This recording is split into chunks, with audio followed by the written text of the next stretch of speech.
to my seventh episode of a podcast, A Stitchy Chat. And today I am joined by Kerri Massio, I think is how I say it. Is that Yeah, correct? Maceo or Masio. Yeah, And you are from Roxy Flossco, and you are a dyer of both fabrics and floss. guilty. So I'm Yeah, very, very happy that I can speak to you because I've spoken out of Flosstubers. I've spoken to Jacob, and you work a yes, lot with Jacob. we do work a Um, lot with Jacob. yeah, so it's lovely now to work with someone who is yet in another part of this whole cross stitching community. Yeah, you've got all the So pieces of yeah, the puzzle. That's great. exactly. That's what I hoped for. Thank you so much for having me today. Well, it's good to have you, and I always go straight in because there's no need in stretching it out. So could you Sure. tell us a little bit about yourself and about your stitching journey? Well, I'm relatively new to stitching, actually. I've always been creative. My education has always revolved around arts or design. I did go back to school in my late 20s to do an art history degree. Oh wow, Um, I love that. Yeah, art history, and with a focus on Italian painting. And so that was fun, but we also had the fine arts part of it. Um, so my goodness, that was getting close to 3 decades ago. So since then, I've always had creative jobs. For the most part, I've been self-employed. I'm also a sewer, so mm, I did a lot of athletic wear for competitive artistic gymnastics. So the long sleeve leotards and all the art with the rhinestones Yeah. and designing those. So that was fun. I did that for quite a while. And then I got into the knitting industry and I was an indie dyer of yarn for knitting. And I actually owned a yarn shop locally. And then I met Caroline, who owns Evertote. Hmm. And she approached me and said, "Hey, have you ever thought about dyeing like over-dyed cotton floss for stitching?" I said, "Well, I haven't stitched in decades, and it's a totally different dye process, but I'm always up for a challenge, so let me try it." So I did, and the rest is history. We tried running the two businesses parallel for a while, Hmm. both the yarn and the floss. And then the floss just got so out of control that I ended up diverging. So my ex-business partner still has the yarn company, Right. and I've got the floss company. And we're two totally Wow. separate businesses now. Yeah. And Yeah. so maybe this is a bit of an impertinent question, but so you can live off the whole floss and fabric business. Can I live off of it? Like I'm making a living at it? Oh, Yeah, yeah, absolutely. Yeah, it's a yeah. Oh, going sorry. Yeah. concern. Yeah. Yeah, I have 6 employees Oh, just to keep really? up. Yeah, we're doing all right. Yeah, that's lovely. Yeah. And so it is very international as well, where you sell to, isn't it? Absolutely. So Caroline from Evertote she's my sole distributor Mm. worldwide, and she does probably about 70% of her business is to the United States, actually, with the balance being spread between Canada and internationally. Yeah. Yeah. So Wow, that's amazing. yeah, she's very good at what she does with the marketing and her relationships with designers like Jacob. And I'm okay at what I do. So it's a perfect match, a match made in heaven, and I don't think I'd have it any other way. It's great. And you just said it's a very different dyeing process. Could you tell me a little bit about what that process entails? Yeah, so coming from the knitting industry, that is a protein fiber, just like silk, wool, um, your skin, it's all protein. So you need Mm. to use acid dyes and a different mordant, and you need heat to set those dyes. Whereas floss is a cellulose fiber, cotton, linen, flax. So it's a fiber reactive dye that you would use and a different mordant, and you don't need heat. I mean, I guess you could Right. use heat, but I choose not to use heat. No. Yeah. So how do I imagine your working space? Is it just filled with buckets and there is dye and floss in each of them. Is that how, or is that a Kind weird of. idea? Yeah. Yeah. You're not too far off. It's like having a box of crayons. So you have all your dye pigments. And I mean, I know some purist dyers who will use primary colors and create all of their colors from primaries. However, I am not one of those people. I like using compound colors and then supplementing them with primaries to massage them a bit. Um, we do use containers to like bins to control your fiber. Um, I am, I don't know, I guess I would be a low immersion dyer. So mm, I don't have big kettles where I'm stirring linen Okay. or floss in. Everything's very enclosed with small volumes of water. Yeah. And yeah, it just comes down to technique and lots of shelves and lots of washing machines to process and tons of drying space. Yeah, And how do you decide at some point, well, we need another color? right. And then how do you come up with a color? Yeah, so it's funny because Jacob and I work closely with this because Jacob's always, he'll design something and he says, I need a color that's kind of like DMC, whatever, whatever. Um, but I'd like it a little bit more red. Or he'll send me a picture of a building. That's how Falu Red came about, was he sent Right. me a picture of a barn in the Netherlands and the association with the name Falu. And he says, I would like this color. Oh, So I I love that. created that Yeah. color. So it's a Yeah. lot of fun. I love Jacob. I love Jacob, and he Yeah. poses such great challenges for me. And but I've done the same thing with Gigi from the Artsy Housewife, where she's designing something and she envisions it on a linen that's um, she'll just use adjectives to describe a color that she's got swirling around in her head, and I will make it. And I'll give her a couple of choices, and she said, "That's exactly what I was thinking about." So Wow. yeah, it's Yeah. really nice. Yeah, and we work with a lot of designers to do that. Yeah.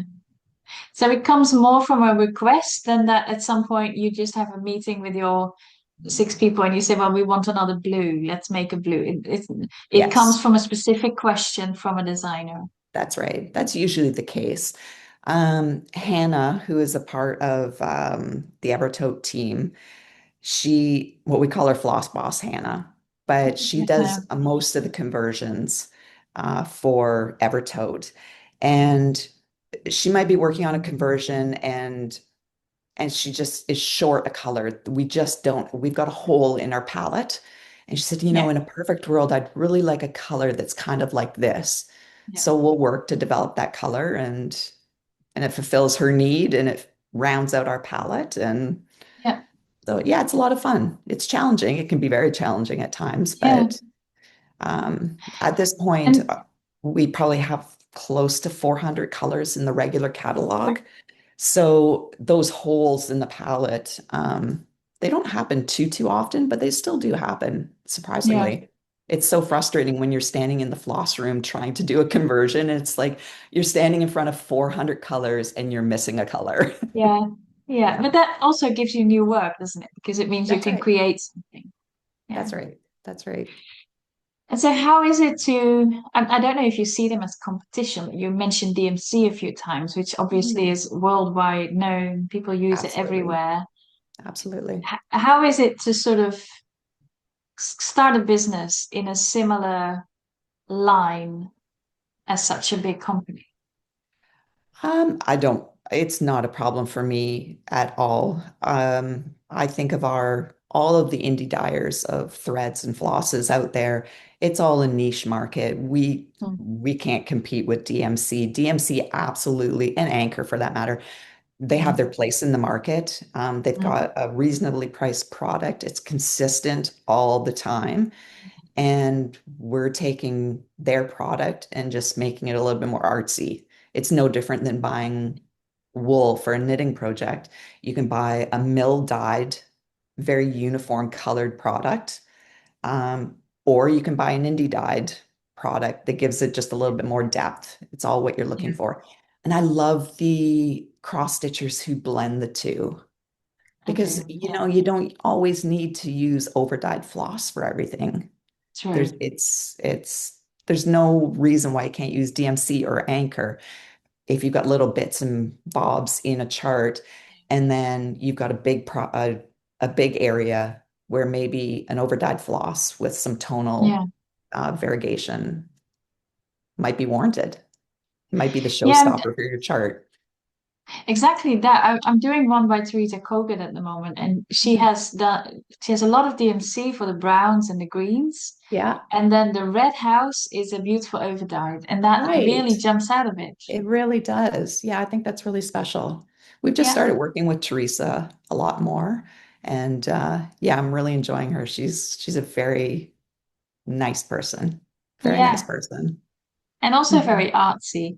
You've Oh mentioned a my few gosh, designers yes. that are very artsy, and she's like that as well, I think. Yeah, yeah. And you Yeah, see that with designers like Teresa or Gigi from the Artsy Housewife. You actually see their art background shining yeah, through, right? yeah, yeah, Mhm.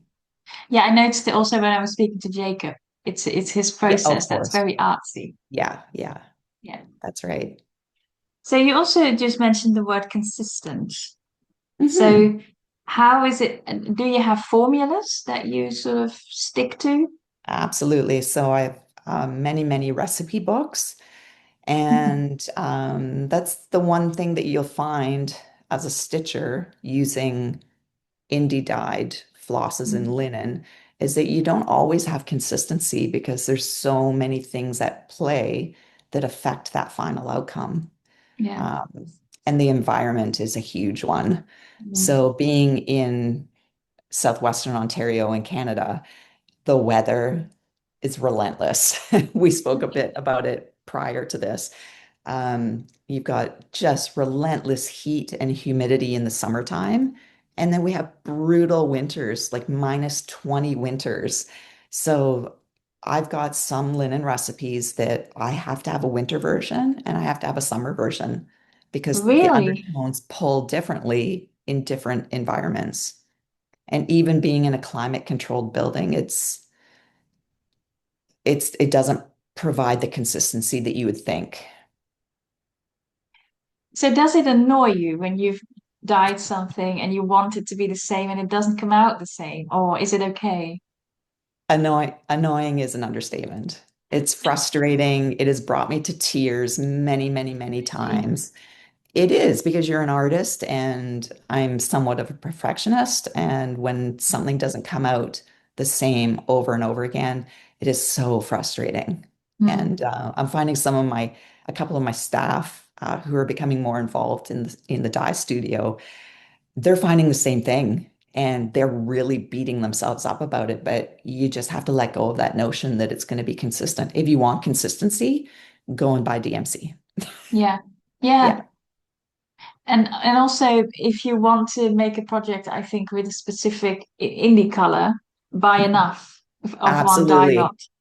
Absolutely. Number one Yeah. rule of thumb. Yeah. Yeah. And I've done it too, because I've got all this floss at hand and I want to start something. I want to start something Mhm. that takes 15 cards of floss and I'll just grab one off the wall to get started.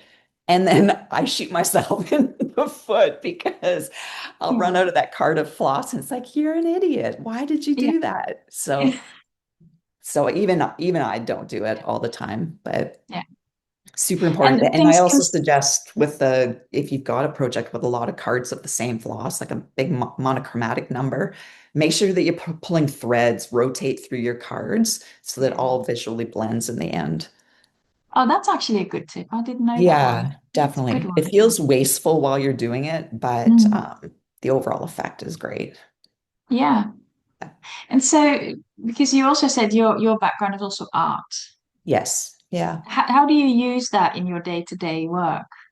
Well, the color theory is the number one Yeah. takeaway from my art history and fine arts background is color theory is everything. Yeah. You need to have a solid understanding of color theory to do this job. Yeah. It's the raw goods are far too expensive to be experimenting without some basis, some jumping off point. Yeah. Yeah. So would you have any tips for stitches? Because I like to switch out floss and make my own conversion up. Yeah, yeah. Do you have any tips for that? Like to do like what I did with Turkish Delight, Yeah, flipping something on its head. Um, I always start with a color that I love and then take tints and tones of that color to so that you end up with like an ombre of lights, mediums, darks. And then using your color theory and a color wheel, you always want something that's opposite on the color wheel as like your pop of color. And there's just so many different color themes, like triadic or using your color wheel. So I think purchasing a color wheel or getting one off of Google, I think it's invaluable to put your yeah, own conversions together. yeah. Just to help you to see what works and what doesn't. Yeah. Yeah. Yeah, And you also have to think about undertones. Like yeah, you can have a gray, but is it a warm gray or a cool gray? And you don't want to yeah, throw a cool gray in with a warm palette. So there's yeah, lots of moving parts to that, but I think you'll know it if you nail it, you'll know it, yeah, right? yeah. Yeah. Yeah, I was frogging this morning because I knew I didn't nail it, so it was all going. Oh, that's too bad. But part of Yeah, the well, process. exactly. It just Yeah, it just tells you what works and what doesn't. that's right. So, can you tell us a little bit because you also stitch, I do. Not quite as much as I'd like to, but I do stitch every day, every day. but still every day. For sure. Sometimes it might only be for an hour. Mhm. Um, but I do find after you've spent all day, it's like anything. If you turn any hobby into a job, you end up hating your hobby. That's And I don't correct. quite hate it, but there are days when I've had a really rough day in the dye studio, and the last thing I want to do is stitch and you touch my stuff when I go home. It's like I'm done. It's I hands get off. that. Yeah. And so stitching is actually stitching something is not part of your workday yet. Um, well, it's funny that you say that because my job has actually, it's evolving. So as I'm getting more people who are doing well in the dye studio, it's allowing me a little bit of time to actually stitch during the day. So, but mentally, that's been really hard for me to wrap my head around because I come to work to stitch. Like it's just a bizarre concept for me, Yeah. and I'm quite a hands-on person, and I feel like I'm being lazy, and I don't know. There's a lot of things going on in my head with that whole process, but the few times that I've done it, I have actually really enjoyed it coming to work and stitching. So I'm hoping to embrace that more. Yeah. And I Yeah, think it should be part of it because you have to show off your colors and all the that's things right. that you make. So the only way That's to right. do that is by stitching something with it. Yeah, that's right. I do have quite a few whips that are using DMC. I think I even have a whip that uses like Weeks Dye Works or Color and Cotton or something like that. Um, and I tend to not give it the love that it needs because it's pretty intense. I do have to stitch. When I stitch, I have to stitch with my stuff. Yeah, I get that. Yeah, Yeah. it's just part of the Yeah. marketing promoting. Yeah.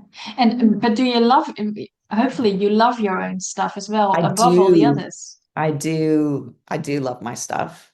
I love Yeah. stitching with DMC as well, but I do love stitching with my stuff. And I love it Yeah. when other people love stitching with my stuff. Yeah, I It's believe got a really so. nice hand feel. Um, some people compare it with stitching with silks, actually. All Just right. the hand feel of it. Yeah, that's very good. Yeah. Yeah, Well, it's good that you like your own stuff and enjoy working with it because I think that's right. that's where it starts. Sure, of course. So could you show us a few of your works that you want to share with us? I could. I could show you a close-up of the Turkish delight if you Oh, I would love want. to. Yeah. Yeah, I would love to. Oh, if I can get it off the wall. Yeah, yeah. I love the frame as well. It's Thank you. very My chic. framer helped me pick it out, of course. Very good. I don't know. Yeah, beautiful. I'm so And this bad at is it. done with your colors or It with is. Yeah, it's beautiful. completely done with Roxy Floss and on my linen as well. All right. Yeah, very Yeah. pretty. So I'm very proud of this one. Oh, The you day should I be. And you finished just, it. yeah, you just said you've stitched on it for 2, 3 years. So, Yes. that's worth to be proud That's of. great. Get that back up. And it also blends in very well with your very pretty aesthetic of very earthy colors. Oh, thank you. Yeah, it is in my wheelhouse of things that, well, obviously I used the aqua blue kind of as a jumping off point Yeah, and built the palette from there. yeah, it's Um, beautiful. yeah, I just have a few things that are just staring at me that I just picked up from the framer, so I'll grab those as well.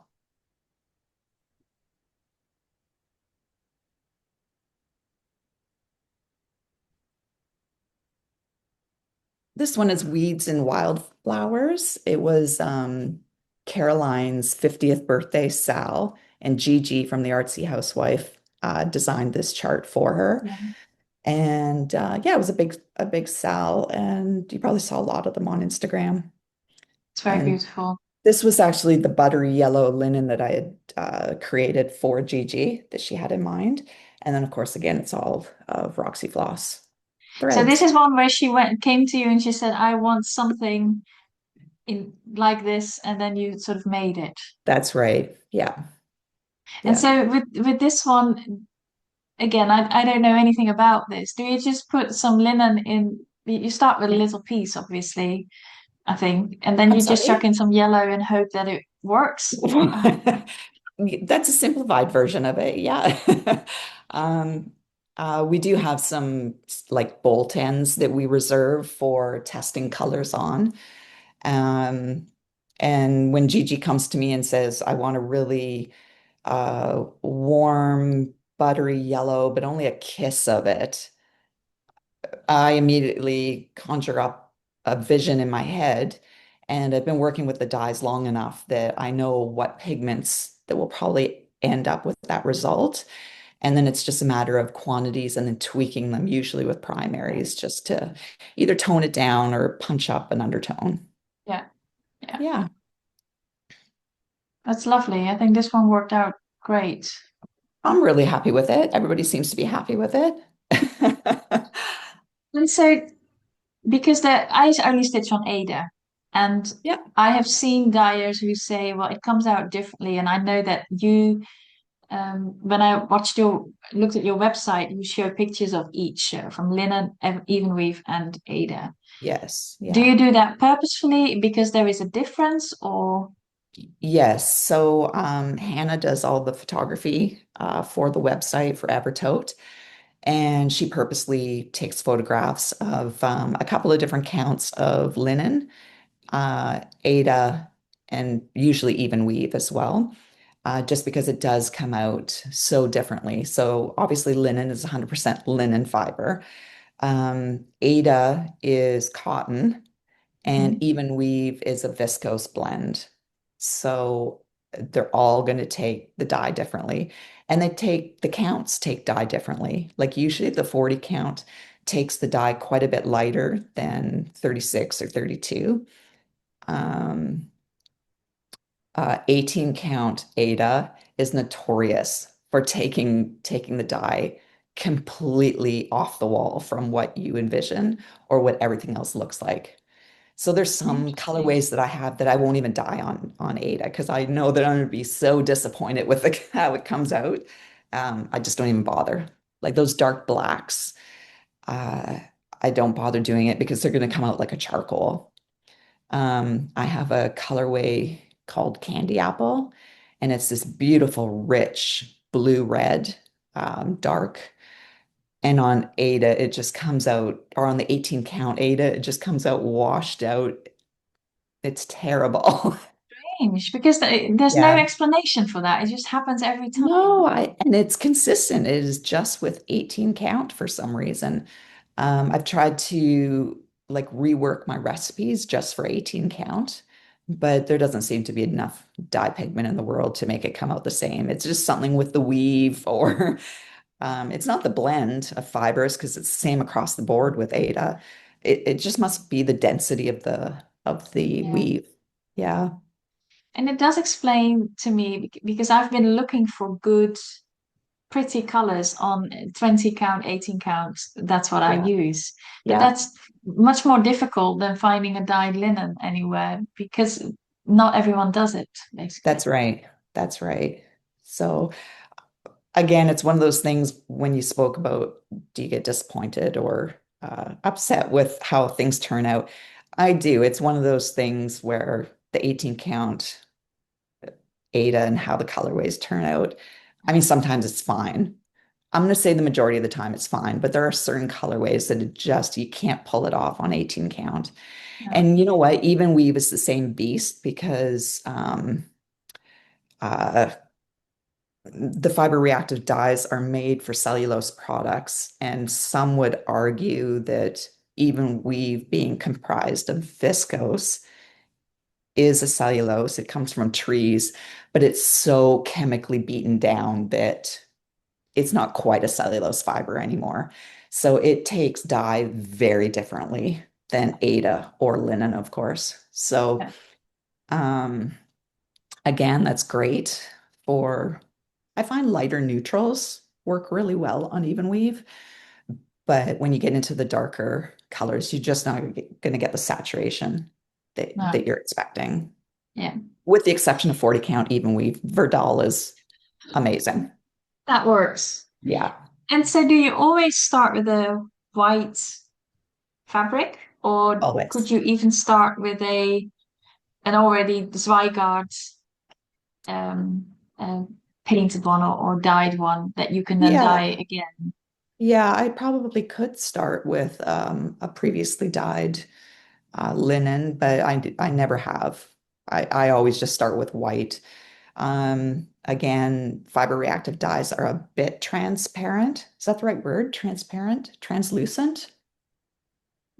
Translucent, I think is the word, where they're affected by the color underneath.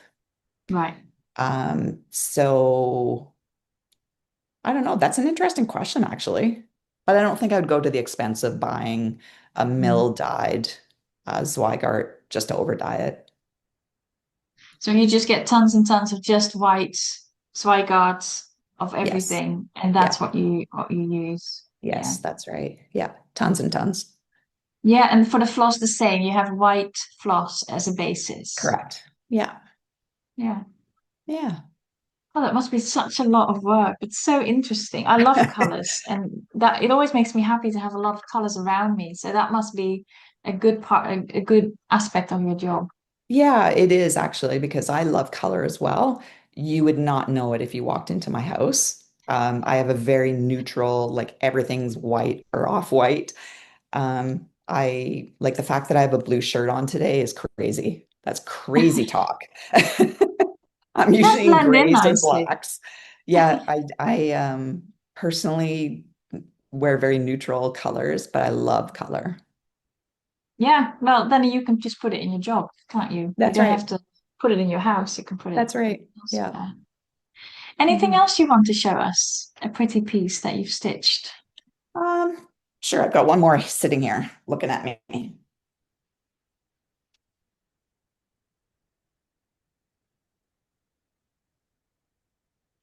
Sorry, I probably should have grabbed these when before It's we all right. started. This is a little one that I just finished recently and just got back from the framer. It is called Chamomile Cottage. It is by a Canadian artist, Diana Bloom, and she is an artist. Yeah, That's her background as well, and I think you can tell that with the yeah. perspective that she uses in her charts. Um, I think she's She from also has Winnipeg. the birds, doesn't she? Because I've seen She some things does. on Etsy. Yeah, That's lovely. right. That's right. So her Patreon, yeah, her Patreon is usually birds of the month. And she does Yeah, like a little poll to vote for what yeah. bird she's going to design next. But yeah, I loved this the minute I saw it. And it's just such I a do. soft palette. Yeah, very And sweet. she designs in my floss and linen as well. So that's really special when you can Yeah. just pick up something and you don't have to convert Yeah, it. yeah, that helps. Yeah. So why do you pick the pieces that you stitch? Because you just like it, or because you think you can do something with it? Is there a reason why you stitch certain pieces? Um, I would say my reasoning is all over the board. Either I just love it and I just have to stitch it, Mm, or like Turkish Delight, I looked at that chart for so long mm, and it didn't really appeal to me how it was charted on the hot pink fabric. But then I kept looking at it. I thought, this is a gorgeous design. Like, I really mm. want to stitch this, but not as the called for. So it's either comes out of I love the chart and I have to have it, or I love it, but I really need to turn it on its head. Yeah, So I come at it from both angles. yeah, yeah. Yeah. And so how many whips do you have? Oh gosh, that's really embarrassing. Um, No, I'm we all have think a lot. I'm hovering north of 50. All right. It's substantial. Yeah, but it does it still make you happy, or does it sometimes make you feel like I've got too many? Definitely like I have too many at times. Um, Obviously, I'm not a monogamous stitcher, but I'm finding that I might take a piece and work on it for a week. And then, well, a week might be overstating it. Maybe 4 or 5 days is about my Yeah, limit. And then I move on. But I yeah, find rotating through them like every night, starting picking up a different whip, I just don't see the progress and I just want to see the progress. So I tend to work on it for 4 or 5 days and then I'll put it away. yeah. Yeah. And then you can have something new. And I do the same thing, rotating through it, because it also Mhm. depends on my mood, what kind of Right. colors I want to stitch, or what kind of Yeah. anything I want to stitch. Exactly, exactly. And when you're stitching, when it's your job, and there's so many brilliant artists, designers Mm. out there, you just kind of want to do them all. So I kind of give myself a little bit of leeway there because I think as like just a normal everyday stitcher, I think it might be a little reckless for the way I Mm. start things. Um, but it is my job, so I give myself a little grace. Good for you. Yeah. You should. We should all do that. So is there a designer you still want to work with? You've mentioned a few. You work with So, Jacob with the stitch. What was it again? mm. The artsy lady with the beautiful. You just showed one of hers. What's Oh, it? Gigi, the artsy Yeah, housewife. yeah. Yeah, I really, really like her stuff, but Mm. man, her borders are a killer. They are no joke. They're intense, but oh man, the overall effect is just so beautiful. Yeah, I find Jacob's designs, they're very comforting. Like if I just mm, need true. a feel good stitch, I'll Mm, revert to Jacob. And I've always got a number of his uh, designs as whips that I can pull out if I right. just need, yeah, just some comfort stitching. Yeah. Um, if I feel like I'm in the headspace for some hardcore stitching, lots of color changes. But you have to be kind of on for that, right? Yeah, you do. You can't Mm, have a lot of stuff going on in your head or a lot of distractions when you're doing lots of color changes. So again, I feel ridiculous. I keep going back to Turkish Delight, but I had to take like a breather from Turkish Delight quite often. Like I could only work on it for a day or two, and then I'd have to leave it and come back to it just to stay fresh. And then when I finished it, I thought, I'm never doing another Rosewood Manor design again, never ever. I started a Rosewood Manor last week. So good. yeah, They're yeah, so pretty. I love they them. really are. It's so worth the effort in the end. Yeah. I have a few full coverage pieces on the go that I don't get to a lot because again, they're DMC and they're not my fabric, they're not my floss. So it's hard to warrant putting the time into them. Yeah. But oh man, do I ever want them finished? So it might take me 20 years to do them, and I'm okay with that. I'm a bit of a process stitcher. I do love a win Yeah. when it happens, but I do love the process. And would you like to make conversions one day for the big full coverage stitches that are in DMC to your own floss, or would that be overkill? I think that would be overkill. I mean, that's a perfect example of where DMC shines. Like it's Yeah. so consistent and they're when they work through, how they've got their very light, Yeah. medium dark, dark, Yeah. very dark. I mean, how can you compete with that? I can, but sometimes the lack of consistency between dye lots, Yeah. it'll just naturally shift those. So that's a perfect example of where you can't go without DMC or Anchor. You just No. can't. They're No. so valuable in the marketplace. And it also shows maybe that flosses that you make and fabrics that you make are more suitable for different designs than full coverage, probably. Absolutely. Yeah. Yeah. Just Yeah. so that they can shine. I'll just use raw goods that I have for the ground for a full coverage. I mean, I've Yeah. got it. I've paid wholesale for it. So that's Why not a not? big deal, right? Um, I mean, as far as washability and like fade resistance, color. Oh God, I saw I think it was your last Oh, episode stop it. where the purple bled on you. My Yeah. heart broke for you. Yeah. Mine That did was too. terrible. And I'm not even going to ask you what floss that was. I'm not going to ask you, but that was one thing that I did right from the beginning is that I have a couple of extra steps in my process. It is more expensive. It takes more time. It's more labor, but I won't say that my colors are color fast. Mm. But if you need to wash something with red floss in lukewarm water, go for it. Like I'm not labeled as, I don't have mm, the certification. I Mm. haven't gone through that process for color fastness, but I'm pretty confident that you can go ahead and wash my red flosses. Wow, that's So good. my heart broke for you, but I'm so glad that you were able to get the shadows out. It's Yeah. unfortunate that it took the color out of the floss on the flowers, but I think your workaround is brilliant. Oh, I well, really thank love you. it. It's actually hanging here behind me. I'm looking at it Okay. as Yeah, there it is. because it's very pretty and I do love it. And I'm still deciding whether I'm going to restitch bits of it with a darker purple. But what was interesting to me once I got over how sad I Yeah. was that it was bleeding pink and it was not bleeding purple. So it was only the pink that was sort Okay. of released from it. And Yeah. I had to, it was sort of a hot pink even that I had to get Okay. out. My God, I said I So wasn't going to ask, but it was a hand dyed?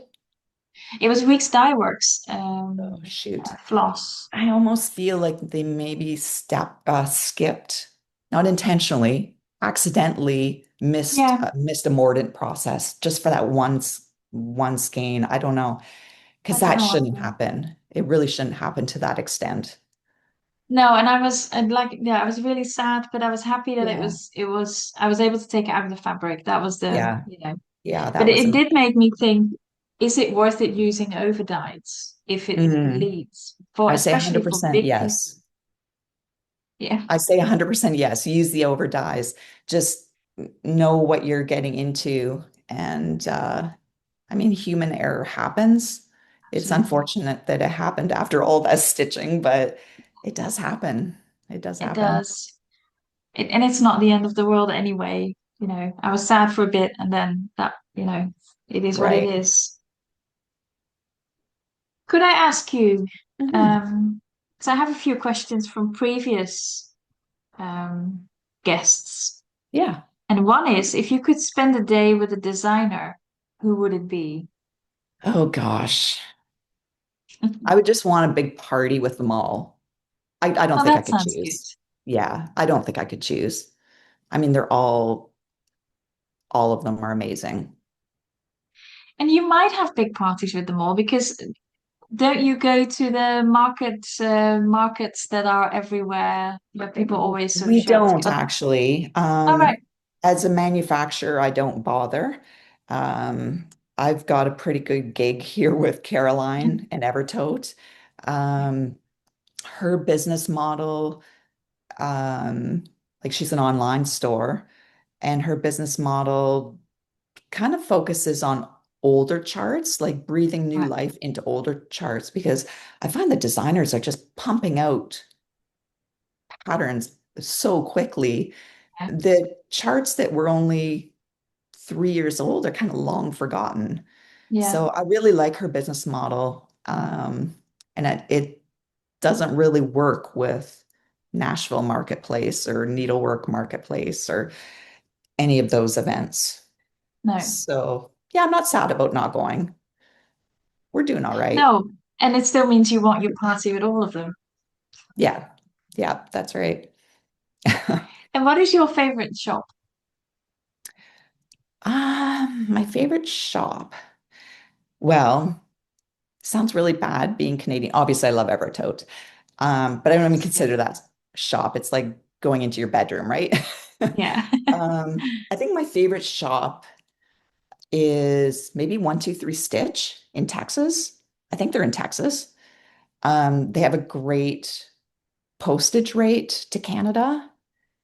Ah, And they're pretty quick. I mean, they're not as quick as if it was fairly local, hmm. but they've got a huge selection. Most of the time, their stuff is in stock.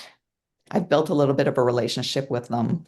And yeah, they tend to be, if I need some retail therapy, I'll tend to go onto their site and just load up my cart. And And they have yeah, good postage everywhere because I was looking at them yesterday actually, and I was surprised that they don't charge more for sending it to the Netherlands. right? How much is it to Yeah, go to the Netherlands? I think it's about I think $5 or €5, not sure. So Okay, only, so yeah, their rate to Canada is 4.99 Canadian, yeah, that's very which good. is a steal. Yeah. Yeah, yeah, I don't know what will absolutely. happen when tariffs kick in, but Yeah, that's for another day. that's That's for another day. tomorrow's problem. Absolutely. Yeah. Okay, I have some quick fire questions if you don't mind. Okay. And my All right. first question, I'm going to ask it anyway, but I know the answer is because it is what is your favorite floss? Okay. What's my favorite floss? Yeah, I'm going to say my own. I'm sorry. Shameless Okay, yeah, plug. that's good. Yeah. I think that's RFC good. all the way. Yeah, and stand behind your own product. And the next Yeah. question, what's your favorite fabric, is probably also your own, and it should be. I do love my fabric. I love the hand feel of it. It's not Mm, super soft. I don't I don't abuse my fabric. So mm, the stitch count, sorry, the weave count is pretty close. right. I mean, a 36 is usually a 36. It doesn't vary too often, which I like. And it's got Yeah. a nice hand feel. It's not too hard or stiff from chemicals, and it's not all floppy from being beat up. So does your Ada still have a certain stiffness to it, or does it mellow? No, it's quite relaxed. It's quite Yeah, relaxed. Yeah, the sizing is completely out. And then that extra process that we take that makes our fabrics and threads UV resistant, right, somewhat color fast. right. Um, it adds a really nice hand feel to it. It's Yeah, almost like a conditioner. yeah, yeah. Yeah. What is your favorite color to stitch with or to work with? That's a hard one and changes multiple times daily. Yeah. Yeah, I do love all those dark blues. And about a month ago, 2 months ago, I went through a real aqua turquoise kick where Ah, everything right. was aqua turquoise. Um, yeah, I love a good red, but I feel like with Jacob and I mastering that Falu red, I think that is the red. I think a lot of people like, is it Schoolhouse Red? And I don't even Yeah. know who produces that. Is that a Weeks? Schoolhouse Um, Red or I Classic don't know. I Colorworks? Actually, I'm not sure what it but is. that's an orange red. I think it's an Is it? orange red. No, it's a beautiful deep. Well, you might call it orangey, but it's, let's see, Schoolhouse Red. It's by the Gentle Art. It's Gentle this Arts. one. Okay. Yeah, I think I would call that an orange red, just with a bit of orange undertone. It's a little warmer than like a blue red. That's, I feel like Yeah. Falu is right up there with Schoolhouse. Yeah. Yeah. So those are your favorite colors, but there's more than one, I understand. Oh, absolutely. Yeah. Yeah. Verd's the I like word. your, I'm gonna choose Verd's the word. That's gonna be my final answer. Verd's the word. right, It's like a right. really chartreuse, yellowy green. It's acidy Okay. green. I love it. Yeah, Yeah. yeah. I love Delft, the one that you have. I think Yeah. it's very pretty and it would go really well with some of the things I want to stitch. I think that's Yeah. a pretty design. Is that one you made because Jacob asked for something Delft-like or not? No, no, funny enough, no, it wasn't. In Oh, that's fact, interesting. Delft was one of the first four colors that I ever dyed. Ah, right. Yeah, it's an OG. And just when I dyed it, it was like, oh, that's just like Delft pottery. That's Yeah. definitely Delft. So yeah, Oh, and I love then that. down the road we meet Jacob. So Yeah, but then it yeah, worked together, didn't it? that's right. Are you a morning stitcher or an evening stitcher? Definitely evening, but not too late because I also like going to bed early. Yeah, Yeah. me too. I'm day stitcher now, I understand, because you Yeah, can stitch during the day. I'm trying to get to there. Do you stitch kits as well? Or do you always kit up your own? I'm going to say 99% of the time I kit my own stuff up, obviously, because most of it's conversion. So that's just nature of the beast. But I do have a couple of full coverages that I've purchased as kits. And because at that point I would have to tap out when you're dealing with 100 colors. That's just it's too much for me Just to wrap my annoying head at some around. point. Yeah, yeah. Paper pattern or PDF? Absolutely PDF. I have Hmm. really bad vision. Actually, my vision's pretty good, but I got astigmatism, so everything's kind of blurry. Ah, So I cannot stitch from paper. I just can't see it. So I have to either scan everything or oftentimes I'm also a collector. So I'll collect paper ah, patterns, and then when I go yeah. to stitch it, I'll either buy the PDF. I have no problem doing that. Um, or I'll contact the designer and say, hey, do you have a PDF of this? Or I scan it and put it into software. And you don't feel bad about having it in paper and then buying a PDF as well? Because I I would don't feel actually. bad about that as an extra Well, expense. exactly, exactly. Again, it's excessive, but how many charts do you stitch a year? Yeah, 15? yeah, Eh, true. Yeah. And it's for me, it's a business expense. So Yeah, again, if I didn't have this business and I was just a stitcher doing this for the enjoyment of it, I would think twice yeah, about buying it in paper and buying it PDF. It is yeah. excessive. I realize that. And I also think that as a collecting charts is a different thing than stitching charts. A totally different sport. Yeah, Yeah, yeah, and but it's great to have a good collection of it. it is. It is. Yeah, And I love going through. I've got those plastic magazine racks. I've got yeah. a dozen of them up on a cabinet here, and they're all organized by modern or red or miscellaneous, blackbird, Um, mirabilias. So, and it's love really nice that. to just take one down. Like getting into October, I'll take the Christmas one down and I'll start going through all those charts. And it's like, oh, I want to stitch this and this. And then I have you're 2.5 months out to Christmas, and I've got a stack of 40 charts that I want to stitch. And then usually And none of what them I- get stitched. and what then happens is you go on Etsy and you buy something completely different, and that's what you start making. That's right. That's right. Yeah. I What think is your that's like biggest? that. Sorry, Yeah. go ahead. What is your biggest cross-stitching mistake or regret? I would say not taking the time in the beginning to get myself all set up digitally without making sure that the chart is digitized and working well, because they tend to be long projects. Like you tend to Mm, work on them for a long time. So if you don't take that initial time to set it all up to make sure all your ducks are in a row, yeah. it usually ends up biting you in the seat of the pants because you could be working on it for a year and not having set it up properly. That's Yeah. probably one of my biggest stitching regrets, and it happens all the time because you get so excited. You Mhm. want to start something. It's like, let's Yeah. start this now. And then you should have thought about it longer. That's right. Yeah. Yeah, correct. That's a good bit of advice. Hmm. Framing. You've shown us a few pieces that are all professionally framed. Do you frame Yes. yourself or always do it professionally?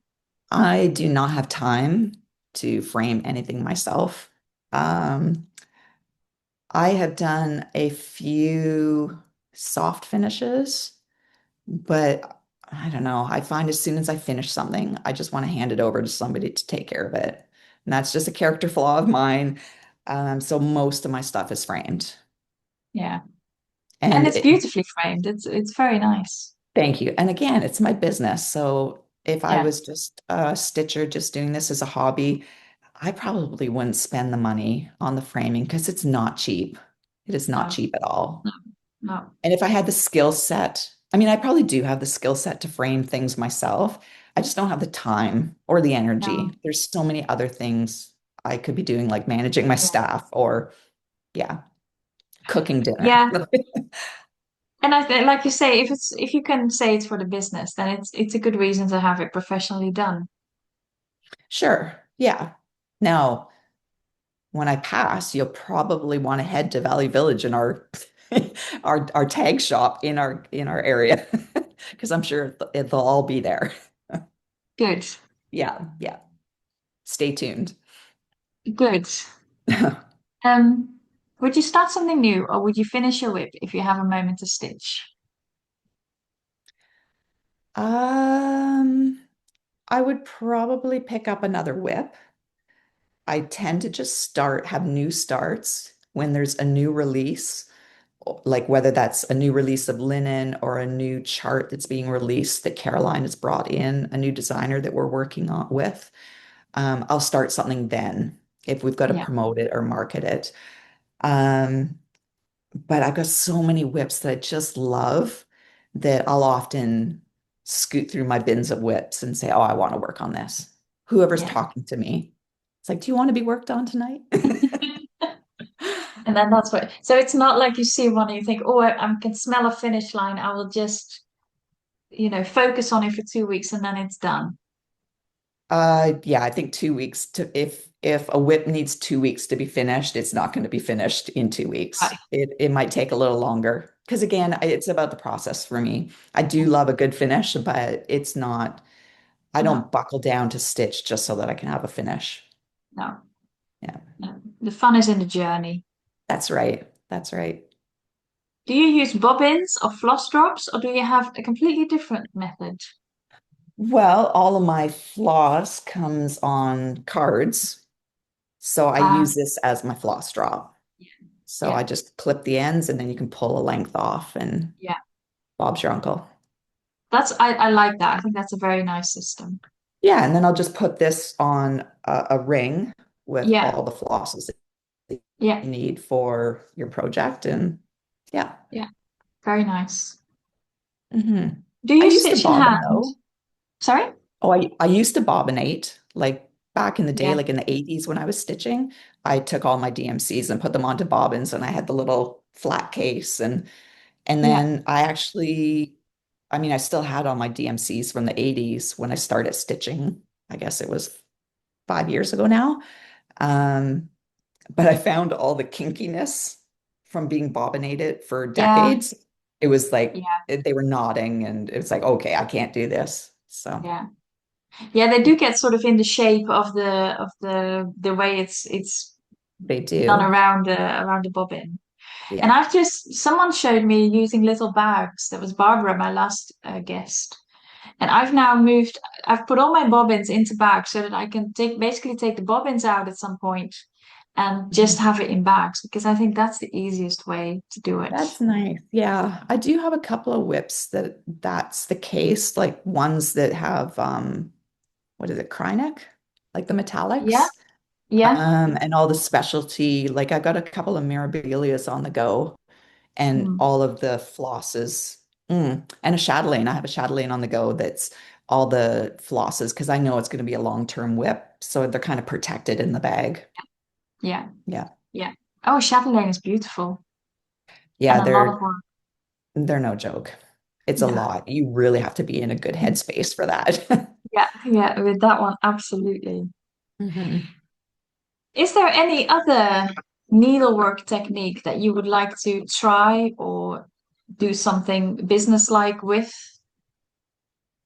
Um, at one point, I was thinking about doing some embroidery kits.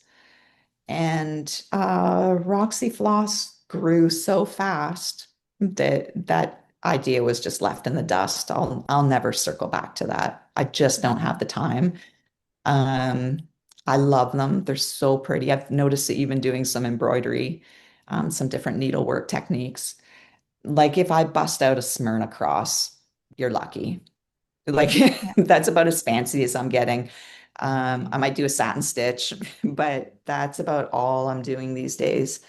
Um, Although that being said, I've been doing some Mill Hill Christmas ornament I've seen it. kits, Yeah, um, with the beading, and I'm yeah, actually finding that really enjoyable doing the beading. So yeah.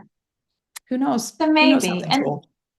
I think maybe if ever to see if your flosses could work in other techniques. Like, for instance, in the haute couture I'm doing now, you do use regular flosses here and there. There's not much, but you do use it here and there. So Yeah, it would be nice to perhaps see if your flosses could look nice in that and work in that. for sure. Yeah, that would be really interested. I'd be interested in seeing that. Mm. I don't, do you have Yeah. my flosses? Do you have any of my flosses? Now I have a big order that is ready to go out with especially the Delft and a few other colors that I thought Okay. were very, very pretty. And I'm still Okay. trying to decide on some of your fabric colors because like I said, I'm doing only 20 count and you're one of the people who do 20 count. Yeah. So I'm still trying to decide which ones I want. Oh, excellent. Well, I look forward to hearing your feedback for Mm, sure. yeah, yeah. Good, good. Those are my questions. Do you have Okay. anything you want to share, tips you want to give viewers, stitches? I don't know. Stitch what you love. Yeah. Yeah, other than that, I think we're all here. Our community is pretty strong and we're all here because we do love it. So I'm really grateful for this community. I Mm. thought that the knitting community was a really strong community. Cross stitchers are over the top. Like it's like an underground thing coming from a Wow. different industry. It was quite overwhelming. I couldn't believe it when I first came in on the scene, but I love it. I love it. So what is different than the previous communities you've been a part of? Um, just the sheer size of the cross Mm. stitch community. I think it's I don't know. I don't know how to describe it. Is it a sleeper sport? I think it's such an antique needlework is such an antique hobby Mm. that I think there's so many people out there doing it and they just don't even think about talking about it. True. I Yeah. honestly think that's the case. I Yeah. think that's why it's such a huge community. Yeah. And I went to a museum in the Netherlands that's a cross-stitching museum. And the lady there, we went round and I realized that she didn't know about Etsy. She didn't know about over-dyed flosses or dyed fabrics. She was Yeah. still very much in the have a Lanart kit or a Vavaco kit or, and Yeah. that's what you stitch. Yeah. So I think and that she was from a museum. So I think there's a lot of people who don't know everything that's out there yet, and For but still sure. do stitch. Yeah. I know when Caroline introduced me to Flosstube, there was no words. I could not believe that this was like a subcategory on YouTube, Yeah. and I was blown away. Yeah. Crazy. And now Yeah. you're on it regularly. Yeah. Look at that, how things come around. Yeah. They do. Yeah. Well, thank you very much for doing this with me. I think that's very kind. And I found it Oh, very interesting to hear about your process and everything you do. And if I was closer, I would love to see the studio and everything you do with the dyeing. But it's lovely to hear oh, about it. that's great. Well, if you're ever in North America, give us a ring. Who Thank you knows? so much. Thank you so much for having me. It was great. It was really nice talking one-on-one with you. And I hope to see you. Like I go overseas fairly often Do you? for retreats. So I don't know if you Yeah. end up going to retreats, but maybe we'll see each other. I haven't gone to a retreat yet. I would like to go to one, but I do find them quite expensive. So I have to sort of Mm. get over the cost a little bit. Yeah, Uh, yeah. yeah, I think it would be nice to go and see a lot of it. I would love to go to London, the London one. Yes. Yeah, I've been a couple of times to that one and it's lovely. It's smaller, which is really Mm, quite nice. yeah. I would love to come to the Netherlands for one. So if you can organize an event, I'll Yeah. be there. Well, who knows what I might do? But Yeah. it is a lot of organizing, I'm sure. Oh, I'm sure definitely. I'm waiting for that. Yeah. So Definitely. let me just say thank you to the viewers. Thank you very much for watching. If you have any Yeah. questions to Kerri or if you have a suggestion for a next guest or anything like that, you can leave it in the comments and we will have a look. And Great. I Yeah, we'll thank keep an you eye on very that. much for watching and I'll see you next time.